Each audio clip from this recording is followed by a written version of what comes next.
pictures on the wall where the laughter used to fall. Empty halls that echo slow. Gone the love I used to know.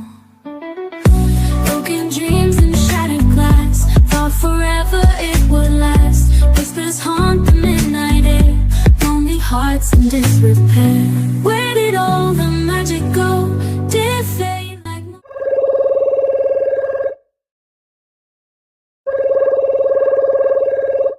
Hey Jen, how's everything? How was the weekend getaway with, you know who? I don't want to say his name. Hey, Ava, what's up? Thanks for asking. It was one of the best days of my life. We finally tried skydiving. It was such an intense, gut-wrenching moment. My adrenaline was rushing through my entire body, Ava. But honestly, it also felt like I was floating in the sky, if you get what I'm saying. I think you ought to experience it one day. You'll want to go back. Wow. Okay, sounds like you had a blast, Jen. But I'll have to decline that experience. I'm really afraid of heights.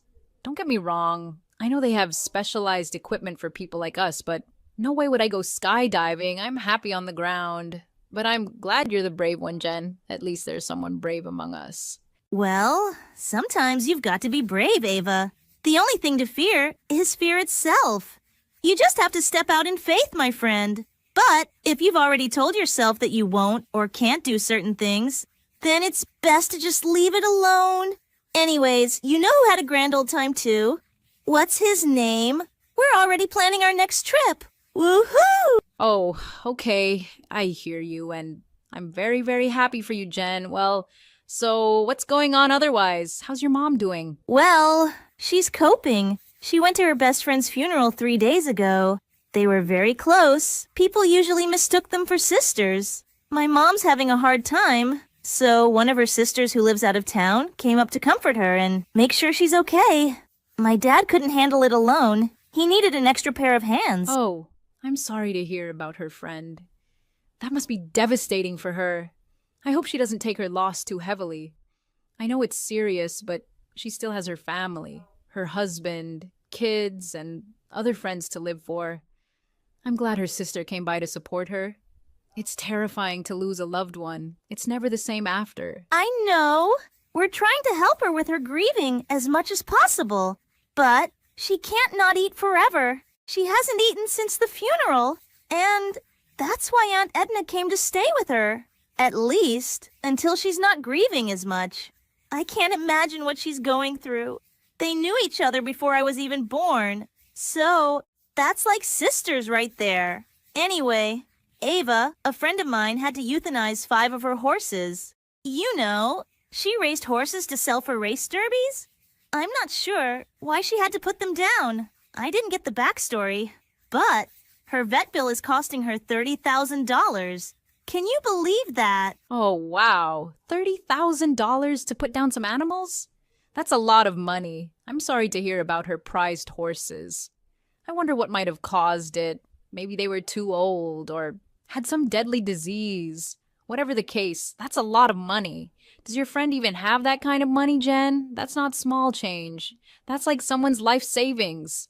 Where will she get that kind of money? Well, from what I've heard from her other friend, who I'm also friends with, she has about $32,000 in her bank account.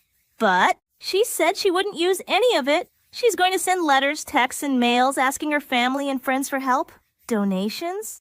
But I don't think she should do that. She has enough to cover the bill. Oh, really, Jen? The bill came out to be $30,000 and she has $32,000 in her account. So if she decides to pay it the entire thing using the money from her account, do you know how much she'll have left? Can you guess? Yeah, that's right.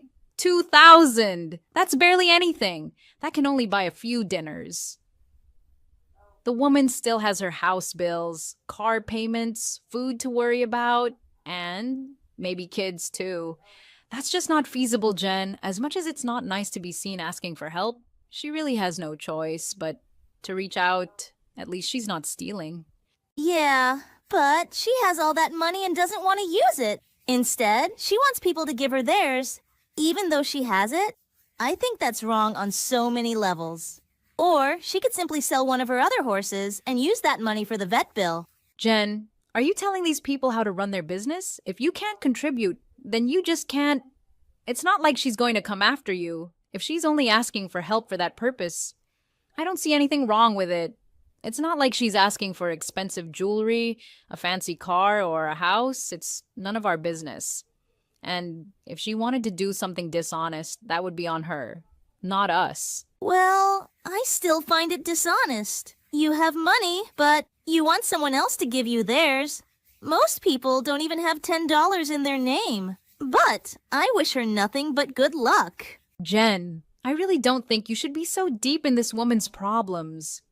You're her friend, and if you believe in your heart that you should help her by contributing, then do it. However, she's accepting donations. And if you can't, just let her know your funds isn't funding. Let that woman be. If the situation was reversed and your horses had to be put down and you had the exact amount in your account that they charged you, would you empty your entire account to pay for some dead horses? Not to sound mean here. I'm waiting. Would you? I didn't think so. I'm not sure what I'd do, Ava, to be honest. This didn't happen to me. It's a sticky, tricky situation. But no, if I'm honest, I wouldn't empty my account. Okay, then we'll leave it at that. So, what are you going to do after this? I'm going over to the furniture store. My cousin Sally's helping me out. We're doing pretty well. Sales are up a bit. Not much. But we did break even last month. Okay, sounds good. I'm glad things are picking up. I need to stop by one of these days. I need a night table to put my books on. The one I've got now, one of the legs is missing. Ha ha ha. I've got it leaned up against the wall to prevent it from tumbling down. I hear you. Well, it's always open whenever you're ready to shop till you drop. Ha ha ha ha. Anyway, Ava, I've got to swing by the store now. Sally has to take her 2-year-old daughter to a dental appointment. Talk to you later. Okay, tell Sally hi. I'll catch up with you later, Jen.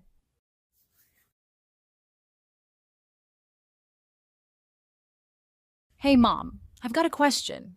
If you were raising horses and had to put down 3 of them, and your vet bill came out to $30,000, but you only have $32,000 in the bank, would you use all your life savings, sell one of the other horses, or ask family and friends for help?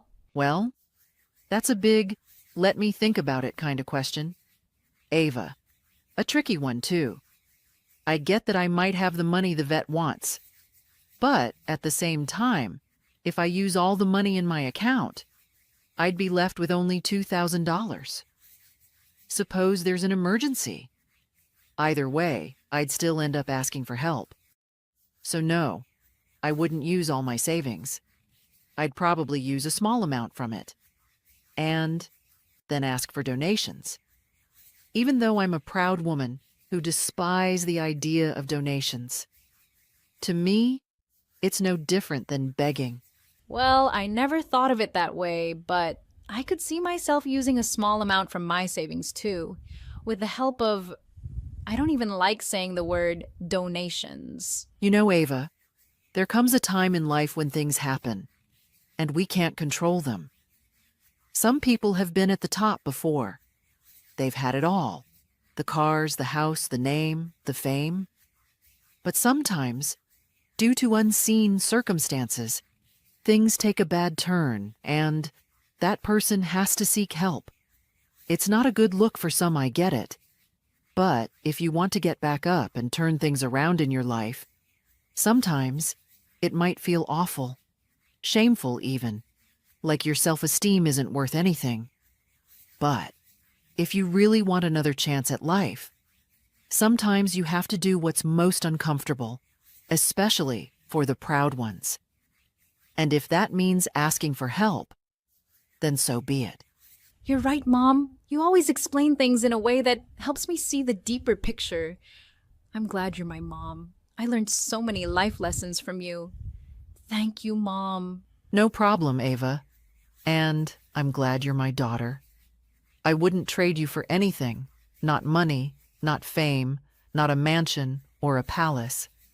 Well, maybe for a nice steak dinner. Ha ha ha. Just kidding, Ava. You know your mother would never do such things. Mom, don't say that. Ha ha ha. I know you're only kidding though. So, what's for dinner? Well, why don't we both go into the kitchen and see what we can cook up? Okay, let's go. I'm starving.